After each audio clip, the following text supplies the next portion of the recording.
তো আমরা এখন এসেছি রাধাকৃষ্ণের মন্দিরে। তো চলো দেখি, রাস্তার ওপারে, ঠিকই ওপারে, আর মন্দিরটা মনে হয় এইটাই দেখা যাচ্ছে। আর এই গেট, চলো ভিতরে ঢুকি। এই হচ্ছে গেট।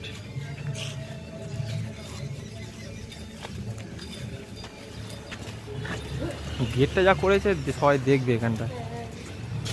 হাতিটা দেখ,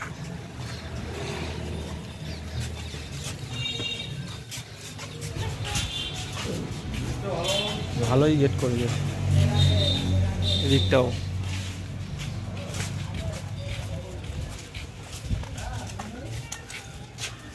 এই সামনে মন্দির, অনেকটা বড় মন্দির।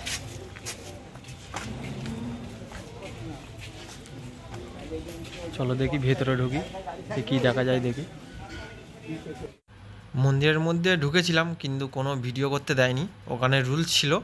আর এই মন্দিরটা হচ্ছে পুরো একদম রাস্তার ধারে। যখন আমরা ওশিয়ানা ব্রিজের দিকে যাচ্ছিলাম তখন এই মন্দিরটা পড়েছিল একদমই মেন রাস্তার ধারে। খুবই ভালো মন্দির। আর এটা হচ্ছে ফ্রন্ট গেট। আর আমরা যখন ঢুকেছিলাম এই দূর থেকে দেখা যাচ্ছিলো এই মন্দিরটা। আর মন্দিরের মধ্যে 3টে থেকে 4টে মূর্তি ছিল ঠাকুরের, খুবই সুন্দর। এখানে কিন্তু অতটা ভিড় হয়নি। আর আমরা গিয়েছিলাম 3-4 জন মিলে। আমরা একটা অটো ভাড়া করেছিলাম, অটো ভাড়া করে গিয়েছিলাম, চারদিকে সাইট সিন করছিলাম।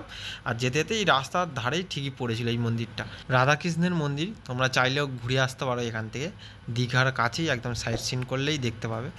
তো চলো ভিডিওটা এখানেই শেষ করলাম। ভালো লাগলে লাইক করো, চ্যানেলটাকে সাবস্ক্রাইব করো, আর আমার পাশে থেকো।